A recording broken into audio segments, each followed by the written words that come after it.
I'm in my late 40s. I live by myself. I have, or had a pretty pressurised, high-powered job. I used to be a management consultant. I used to travel a lot, go out a lot, lots of friends. But yes, just me, by myself, lots of friends, not in a relationship, no children. No, absolutely. And I think if you'd asked me back then, I would have put money on the fact I wouldn't get cancer. And the result of having 2 lumps, that meant I had to have a mastectomy. You know, if it had just been the one underneath my nipple, they just would have taken a lumpectomy. But it did mean I had to have a mastectomy. And that's when I found it very hard. But because he'd been so reassuring at the time about the treatment, I very much accepted that on face value. So no, I wasn't going into dark places. I didn't get that at all. So I didn't really want to be in work anyway, and my loyalty to them had gone a little bit because I was quite hurt in a way. It sounds a lonely place to be. I mean, I know you're used to being by yourself, but it sounds like a lonely place to be when you're this ill. It's lonely, and there is help you need. And there was no one to do it. Hello everyone, and welcome to How to Have Extraordinary Relationships with me, Lucy Cavendish. And I'm here today with someone who's very generously agreed to me to tell her story. She's called Victoria, and she's actually talking anonymously because she would like to talk very honestly about her journey through breast cancer. And that goes into quite deep places, so we just want to protect her identity so that she can talk very openly about her experience of breast cancer and where she is now. And she's offered this story because she wants to help other people understand it, for people who are going through it, for people who may be about to go on a journey with it, and for people who just want to know about it to support their friends and loved ones. So thank you so much, Victoria, and welcome to How to Have Extraordinary Relationships with me. Hi, Lucy. Hi. So let's dive in, if you're okay with that, and start at the beginning of how you first, up until we just paint a picture of who you were before you had your cancer diagnosis. So I'm in my late 40s. I live by myself. I have or had a pretty pressurised, high-powered job. I used to be a management consultant. I used to travel a lot, go out a lot, lots of friends. But yes, just me, by myself, lots of friends, not in a relationship, no children. So you were single with no children, and I think that becomes part of the story, doesn't it? Yes. Is that you're living alone? Yes. And you don't have a significant other or a sort of ex. I mean, there's no one around you as a partner or a child. No, exactly. Yes. So you were working, happy, doing your thing, working hard, earning money. Life was okay. Life was good. Yes, absolutely. Maybe wanting to meet someone. Yes, definitely, but struggling to find the time and sometimes energy with everything else that was going on. But yes, otherwise very happy. Yes. But hoping, so you're in that space, maybe hoping, well, in a couple of years, I can meet someone. Mm-hmm. Maybe the whether you're having a baby issue or not was maybe put to bed, was it? Because if you're in your 40s, maybe I'd gone past that. It had been quite a painful period, but I was through the stage where I knew it was just me, which was quite freeing in a way. I could focus on my career and my job and other things I wanted to do. But part of that was definitely, yes, I wanted to meet someone. But I was working very long hours all the time, very pressurised, quite stressed. Didn't seem quite a priority. So. And did you work for a company or were you a freelance person? No, I worked for a large global consumer goods company at the time. So secure job, but very secure. Yes. So how did you went to the gym, you keep yourself in shape, and I know that you weren't a smoker, you weren't particularly a drinker, there was no kind of lifestyle. I'm not saying people get cancer through lifestyle choices, I'm just letting people know you weren't a smoker. Yeah, no, absolutely. And I think if you'd asked me back then, I would have put money on the fact I wouldn't get cancer. You know, you see all the press about the risk factors and things, and I looked after myself. So I assumed, very wrongly, but I was not a candidate for getting cancer. You know, I now know it doesn't work like that, but at the time, you know, that was far from my mind, really. Yes. So how did it start? Did you notice the lump in your breast, or because it's breast cancer you've had? Yeah.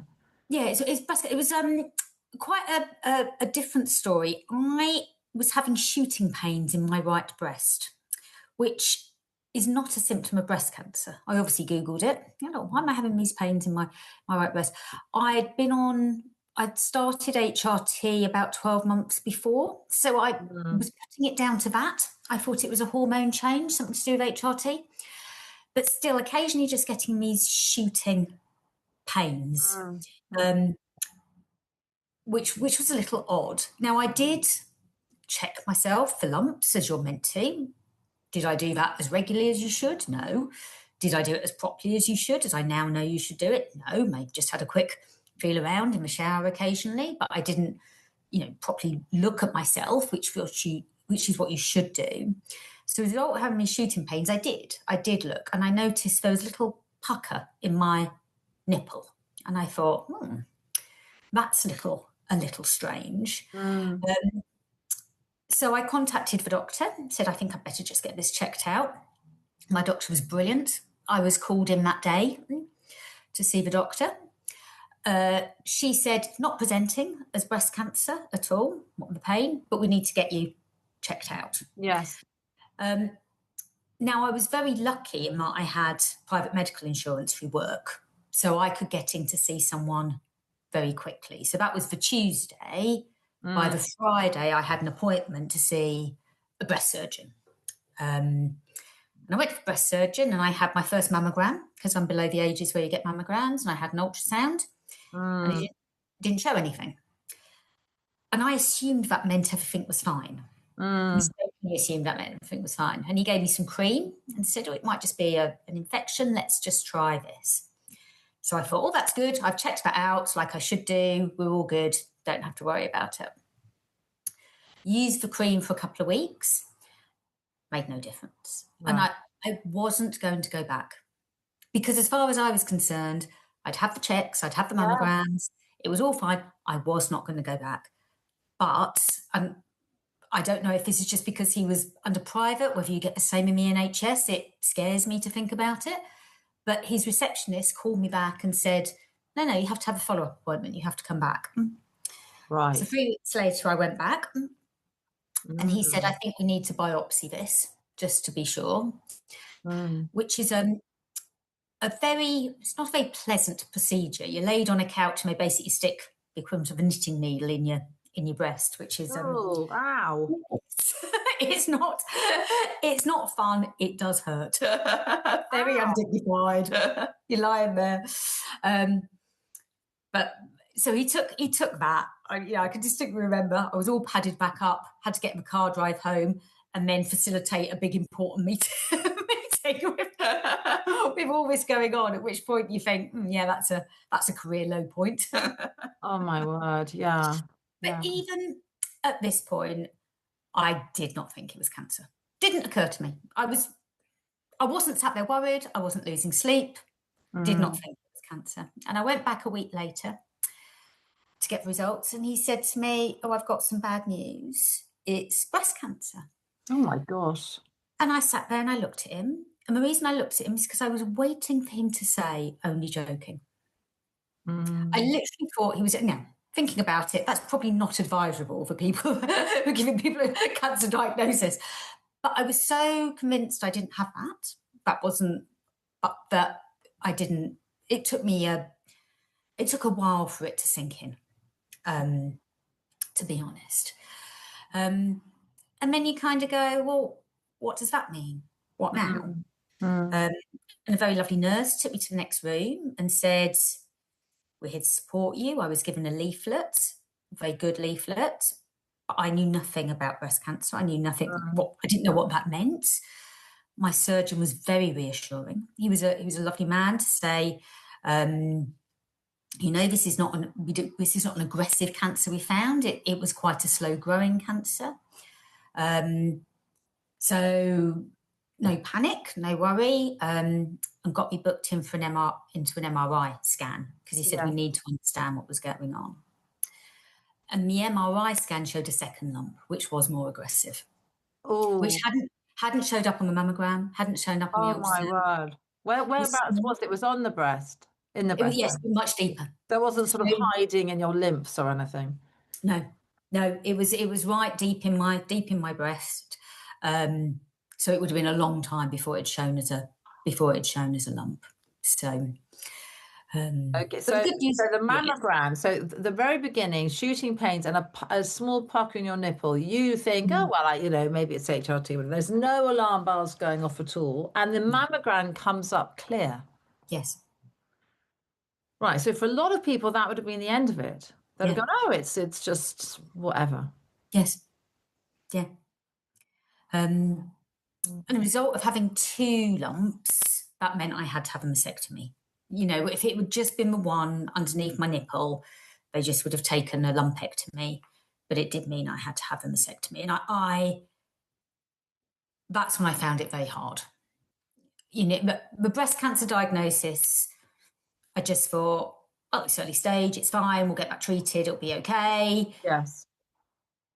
Being told I needed a mastectomy was a very difficult and upsetting point. Someone's cutting off part of your body at that point. It's quite scary. So that was when I struggled a lot more with the diagnosis, I guess, because it began to get real in terms of the treatment I needed and what needed to happen. So they said there's a second lump. It's small, but it's aggressive. Yes. And we're going to have to take your breast off. Yes. Yes. And you're sitting there, what, by yourself?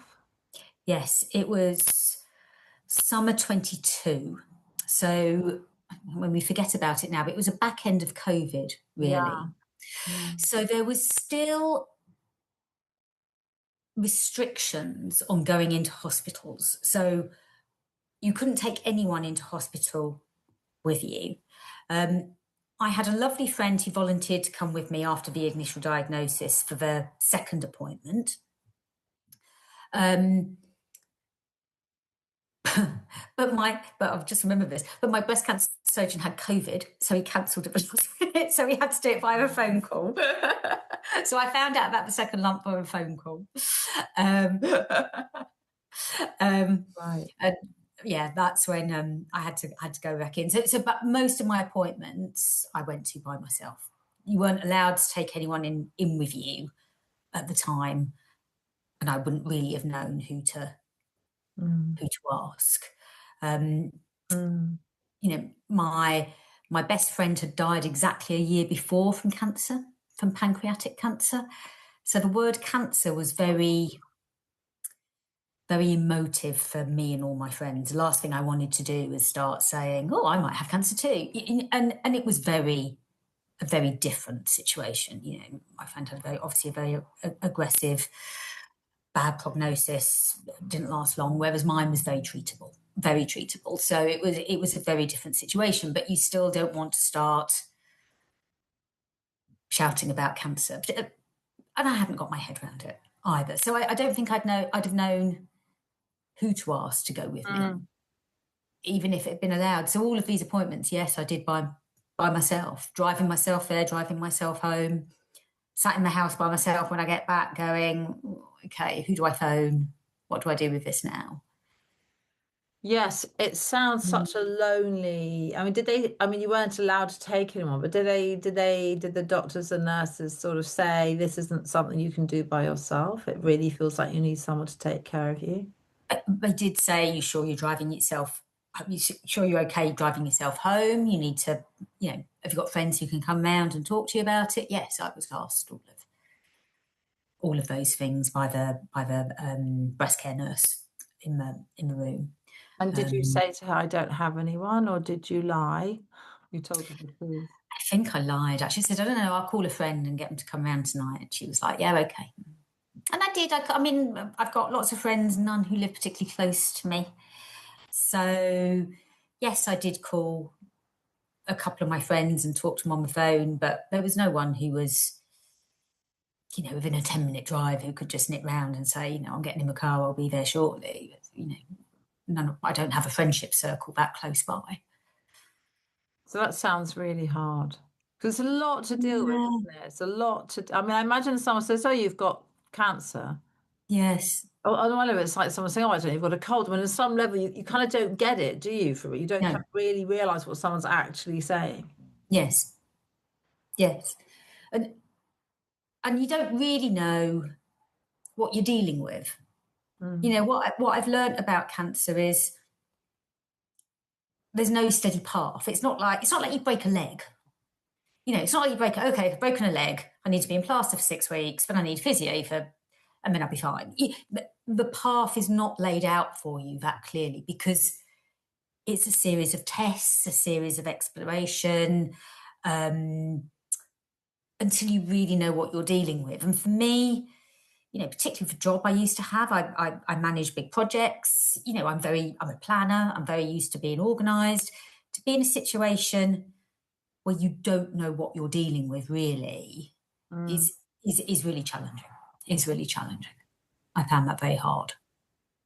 So how would you go home and kind of cook yourself dinner and try and do a bit of self-care, or were you on the internet researching what, or maybe all of Not, that? I sort of called a friend, had a chat, sat there, poured myself a glass of wine, and then went, "Oh no, I'm not meant to drink wine anymore." It's all of that. What am I meant to be doing? I remember the next morning. You just get up and carry on as normal. What's in my diary, I'll carry on and do that. The next morning, I had a facial booked in, so I went along to my facial, and you have to fill in the form or your medical history, and you get the box to say, "Do you have cancer?" And I was like, "Oh, I'm going to have to tick this now." And I ticked it, and the lady doing my facial went, "I can't treat you." Oh, why? Because I honestly don't know. I think it's about massaging, activating your lymphs. Okay. If you've got Okay. cancer in a bit of your body, the last thing you want to do is move your lymphs around to spread. Now, I think that's a little bit being overcautious. But yes, no, she said, "Oh, I can't treat you because we don't want to activate things moving around your body." I had a pedicure booked in. She said, "Do not let them massage your feet." I was like, "Oh, okay. Oh, Can I not do wow. that now?" So you're trying to carry on as normal, Yes. but you're beginning to question everything. Beginning to question everything. And of course, for a time there, I've got things in my diary, Mm. work stuff, personal stuff. I don't know what surgery I need at this point, when it's going to be, what the recovery time is. So you're in a little bit of limbo at that. Yes, a lot of limbo. Can you Yeah. do exercise? I mean, it sounds like it's terrifying to move. It, yeah, it was. It was, yes, I did. I process things by walking, so I just took myself off for lots of long walks. I spent most of my time just walking. I'd come back and sit down and go, "Oh, I can't handle this," and get back up and go for another walk. So that's really what I did. I spent a lot of time just walking, trying to process. Thankfully, it was summer, so nice weather. So I got out by myself, traipsed across fields, tried to get my head around it a little bit. That was all I could really do. I had one friend, I had a couple of friends actually who'd had breast cancer Mm. years before. I spoke to both of them. Um, and that really helped. But apart from that, it was all a little bit just trying to work out what the next step was. That's all you can kind of do when you get a cancer diagnosis. Go, what is the next step? What else do I need? Okay. You What don't else go do I down, need you to try do? not to go down the rabbit hole of, is this the end? Because, well, it's interesting looking back on it. My breast cancer surgeon was so good. Mm. He managed me very well. I didn't realise I was being managed at the time. Mm. Mm. But looking back on it, he was excellent. He was really excellent. So there was no suggestion it may have spread. Now, actually, we found out afterwards it had spread to my limbs. But because he'd been so reassuring at the time about the treatment, I very much accepted that on face value. So no, I wasn't going into dark places. I was more trying to, I certainly didn't think it was the end. I was more just trying to think about what this meant for me and my life and what I had to do. I went very much into right, okay, if that's what I have to do, that's what I have to go through, what is it? Tell me and I'll deal with it. Give me a plan. Okay, Give you me a went plan. into management plan mode. Yes, give me a plan and I will work the plan.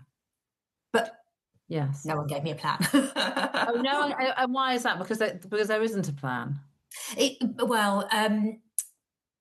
I first of all had to decide on the sort of if I wanted reconstruction or not reconstruction and the type of operation I had.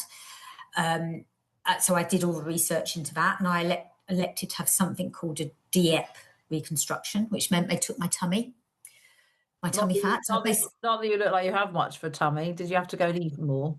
Well, ironically, I saw the surgeon and he went, and I'd just been on a diet. I'd just lost about half a stone. And he went, oh, I think we can just about do that. Don't worry, leave it with me. I'll get the pizzas in. There's some more than humour that, isn't it? I'll just have to stuff myself to get enough fat to make a breast out of my stomach. Exactly. Job done, surgeon. Oh. So I elected to have that. Again, I just really realised how lucky I am. I had an excellent surgeon and I was given those choices. A lot of women aren't given those choices. That's not fair. They are given those choices. But the waiting time to get the reconstruction in the NHS can be so long. And when someone tells you you've got cancer in your breast, you want it gone. That's all you take it away. Get the cancer out of my body. So I was lucky in that I was offered that surgery. I still had to wait 6 weeks for it. But if someone said you have to wait 3 months for it, I wouldn't have gone for that surgery because I just needed to get on with it. I needed the cancer gone. I needed the cancer gone. So I elected to have that. So I was planning for that surgery. And then they do something called a sentinel node biopsy. So that's when they take some of the nodes out from under your armpit. And in your lymph nodes, you have the sentinel nodes, which are the ones in front, and you have other nodes behind. And they take your sentinel nodes. And if there's no cancer in the sentinel nodes, then you know it hasn't spread. If there's cancer in the sentinel nodes, they have to take all the nodes. So I had to go for that surgery.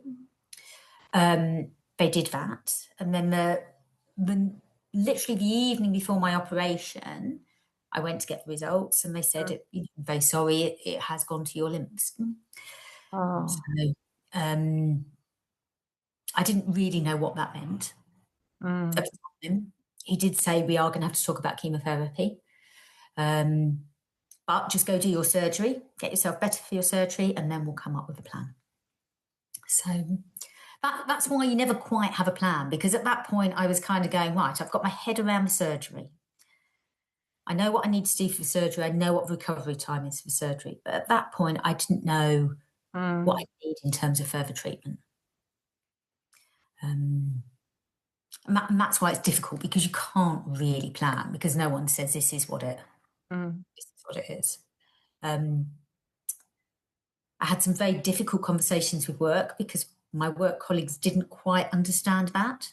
They were very supportive, but they kept saying, well, when are you going to be back? And I'd be like, I don't know. They didn't understand the fact that it wasn't that simple. No. Did you feel guilty? Because I know you're a bit of a worker bee. Did you feel you were letting them down, or were you like this work, not my priority? What was difficult is I wasn't paid my sick leave wasn't very much. I had a couple of months sick leave and then my money was being cut off. So I worked until my surgery because I couldn't take that much time off. And in that period before my surgery, my head wasn't in work at all. No, of course. Wasn't in work.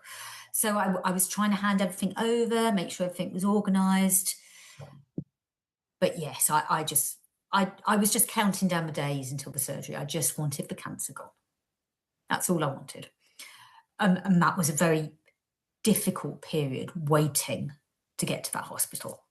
At that point, you're not going to get a reprieve. They're not going to call you and say, oh, sorry, we made a mistake, in which case, let's get on with it, because as soon as they've had the surgery, you can start getting better. So that surgery was to remove your breast? Yes, and do the reconstruction. And the lymph nodes? Yes, so they took all my breast tissue, all of my lymph nodes, and then they took my tummy and did the reconstruction all in one surgery. Yeah. How long were you? How long did that take? About 5 hours, I think. Oh, grief. And you wake up with drains all over the place. And did you have people with you in the hospital? Who took you in, or were you again by yourself? I was by myself. I went in by myself. Yeah, no. I called home. My sister came to visit me. Again, restricted hours due to COVID, but so I was only allowed one visitor, and it had to be the same visitor, and they were only allowed for an hour a day. So my sister came every day from the second day, just to check on me and make sure I was okay. But I wasn't allowed any other visitors, which was okay when I was in hospital because I was a little bit out of it and on drugs, and there's a lot going on. It was a lot more difficult when I got home. Coming home was because you can't do anything. You can't shower yourself. You can't lift things. I'm in bandages left, right, and centre. That was, and I'd made no plans for that. Stupidly made no plans for that. I just assumed I'd be able to cope by myself because I've always coped by myself. So it was a bit of a shock that I actually needed help at home. It wasn't something I'd sort of really thought through in advance. So my sister stepped in, my cousin, a few people came down. You need people to wash your hair. I had friends come around and wash my hair. Yeah.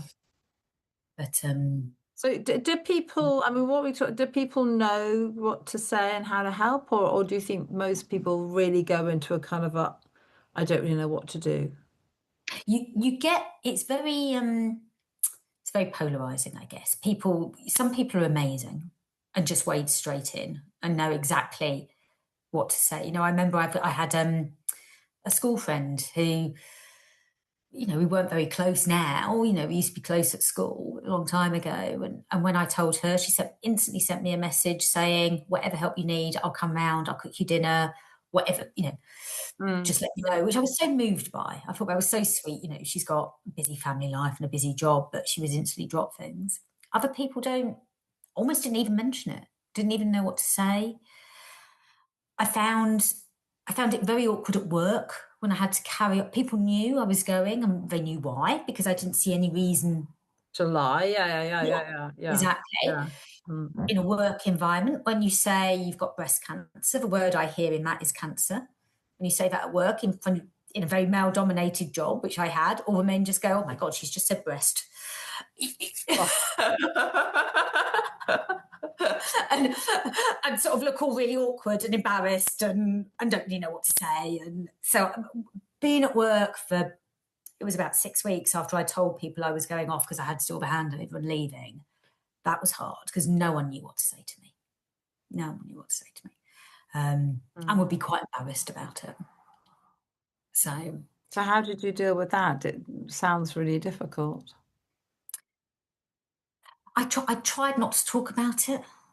Right. And you could see people going, I feel I need to say something, but I don't really know what to say. Should I say something? Should I not say something? And I just tried to go very professional and just deal with the work thing at hand. But it was a really tough time actually at that point.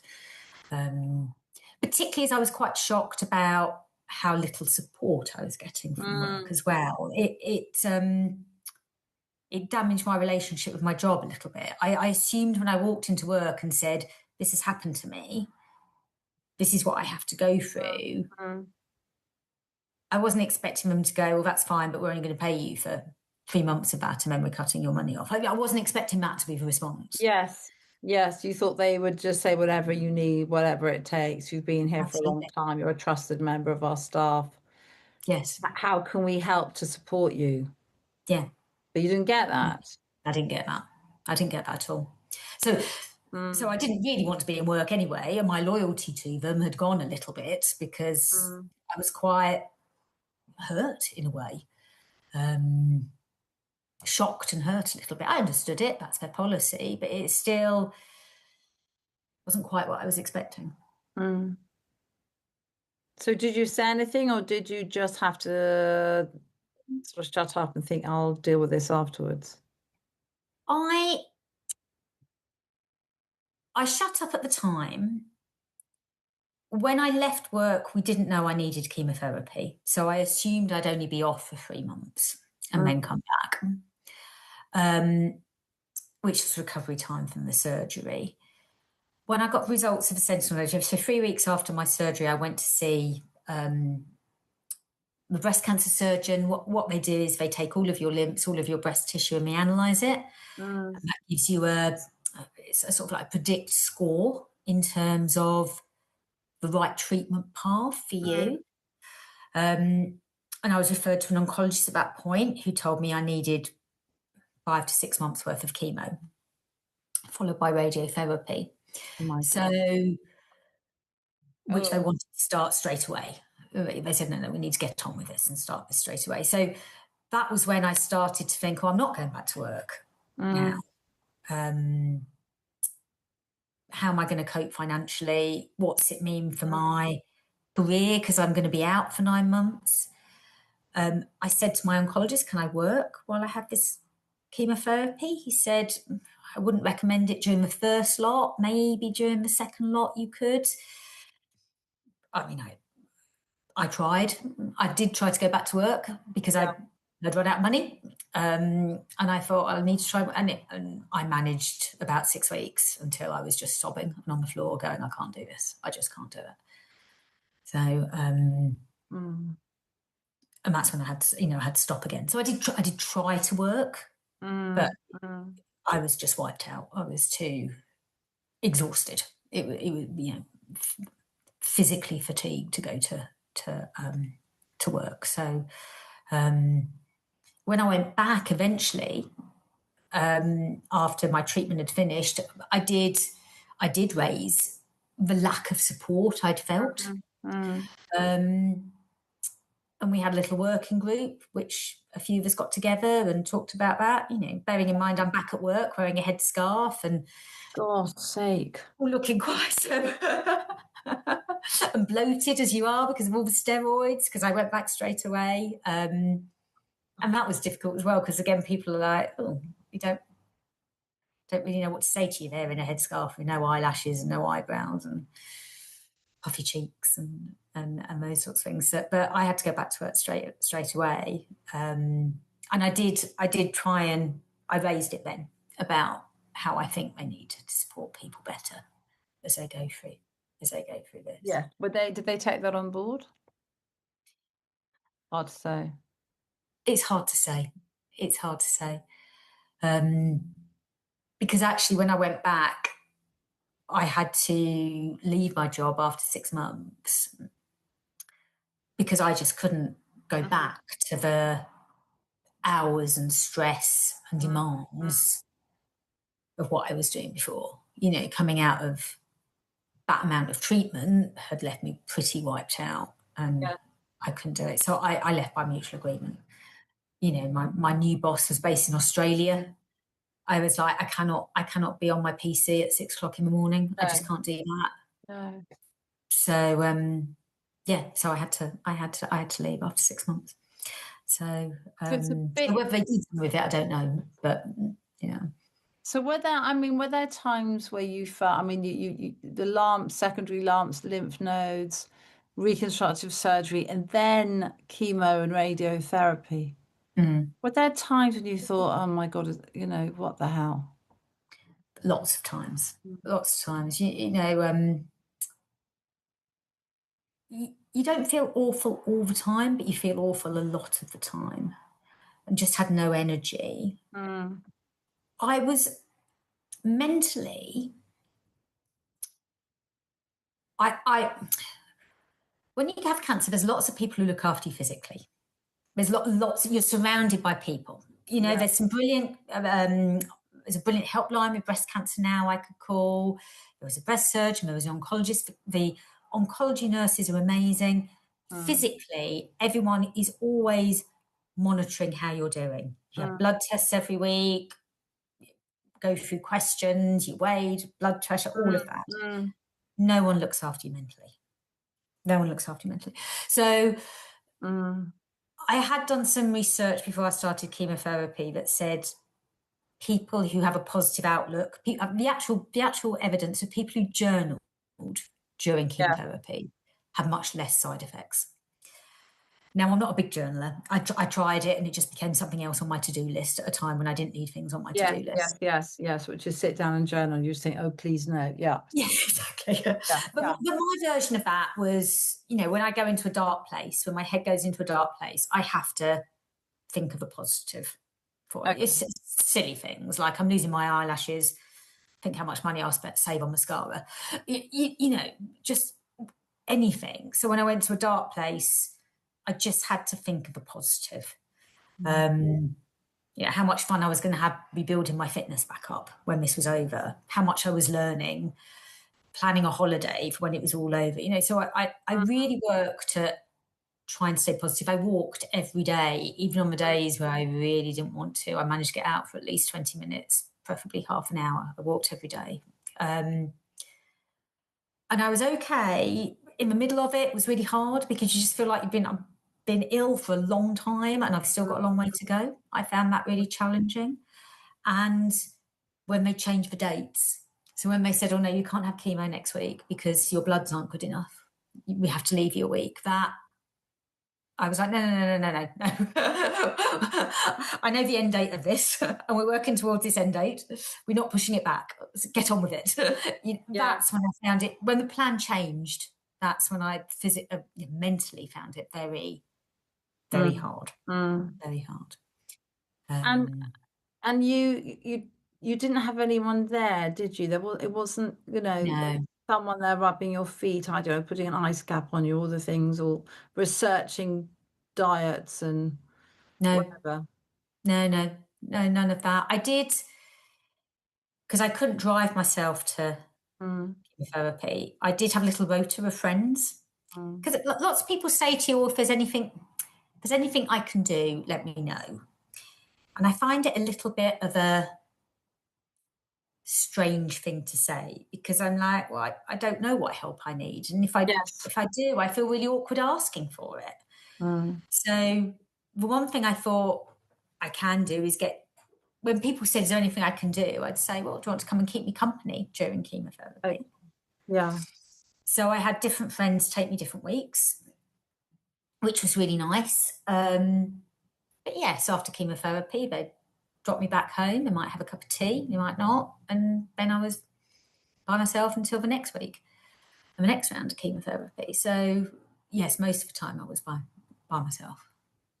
It sounds a lonely place to be. I mean, I know you're used to being by yourself, but it sounds like a lonely place to be when you're this ill. It's lonely, and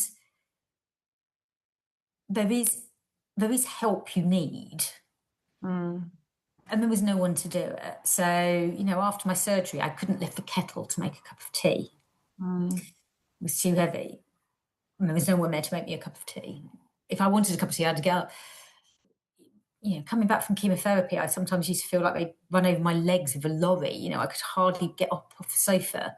And there was no one to bring me something to eat. So I'd be sat there going, I'm hungry. I physically can't move off this sofa right now. So what do I do? You end up dragging yourself around. So it was lonely, and there was support I needed that I had to kind of figure out a way of just managing myself.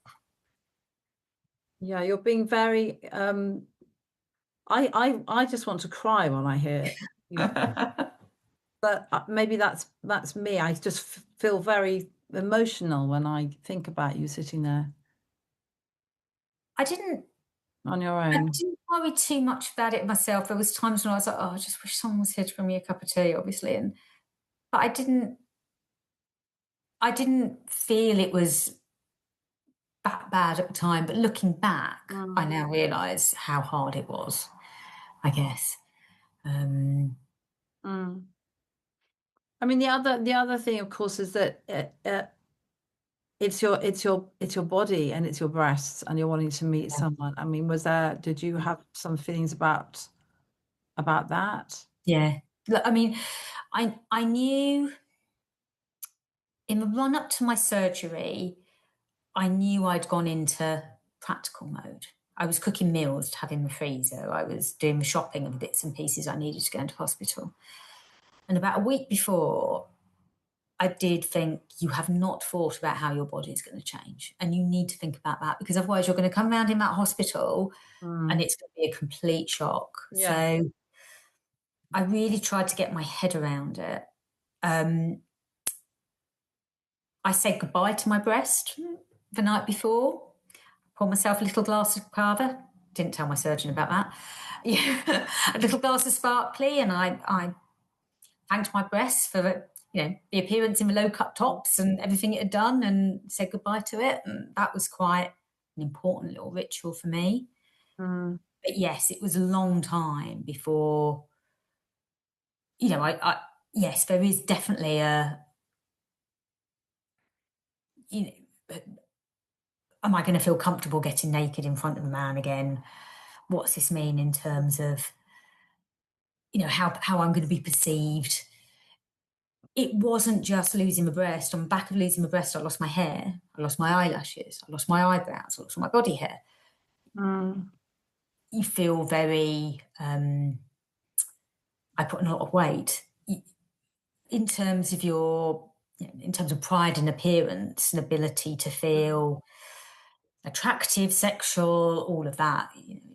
Bashed on the head with a big hammer. Really, mm, all that disappears, and it takes a long time for that confidence to come back again, if mm. it ever does. So that was definitely something that was on my mind. And is there also a sort of hierarchy of cancers? I mean, is there a whole world of cancer that someone like myself doesn't really know about? If you get into It's, the online sort of support groups, as some people does it get into a strange place?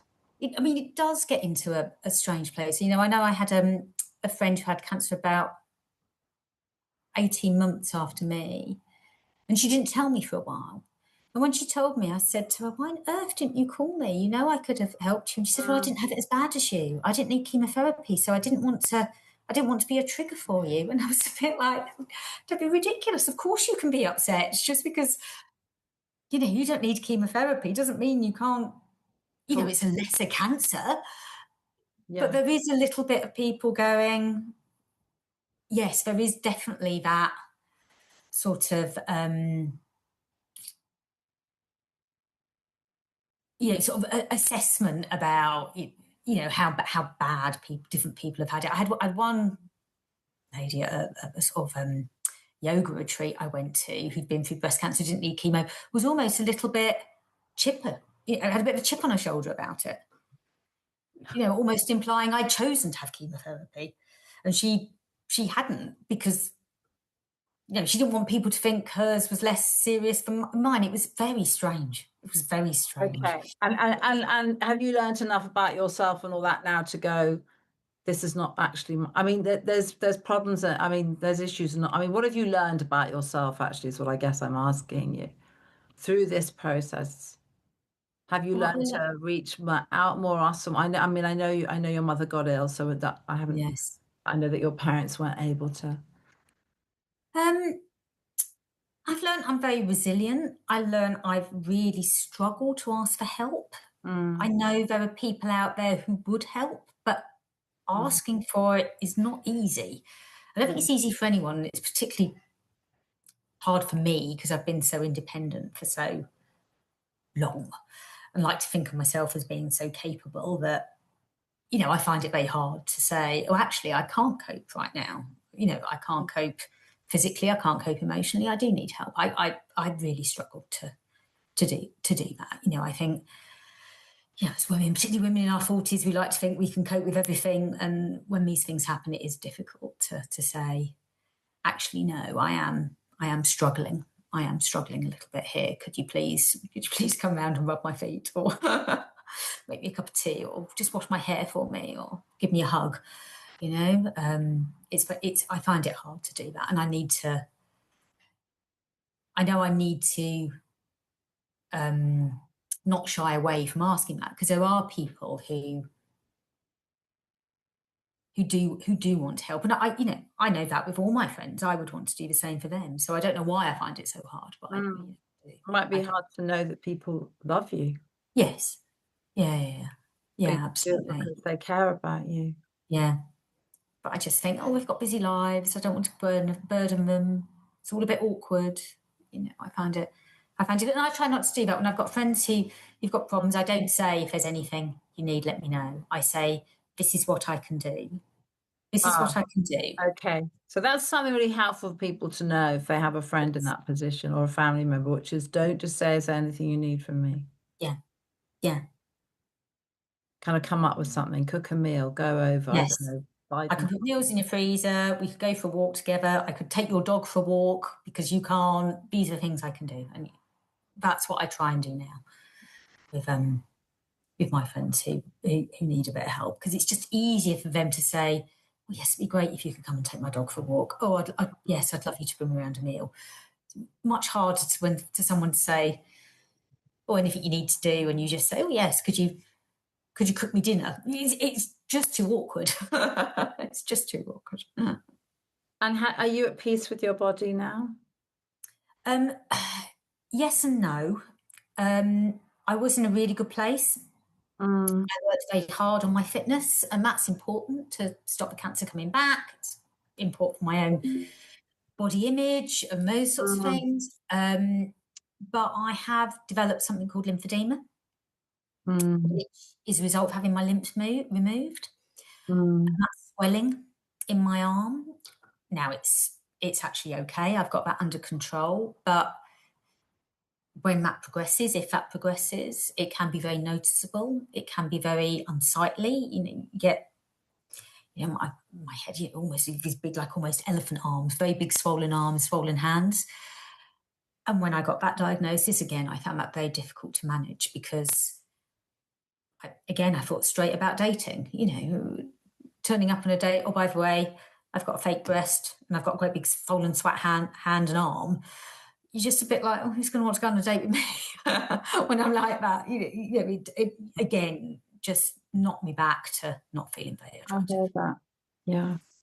But I'm getting and I have to wear a big compression sleeve, compression glove. It's uncomfortable. It's not painful, but it's uncomfortable and it's unsightly. And you just think, oh, why me? Have I not gone through enough? You know? Mm. So that I found difficult, and that I'm very scared about and worried about. But I am trying to build my confidence back up. Yes, it's not that bad.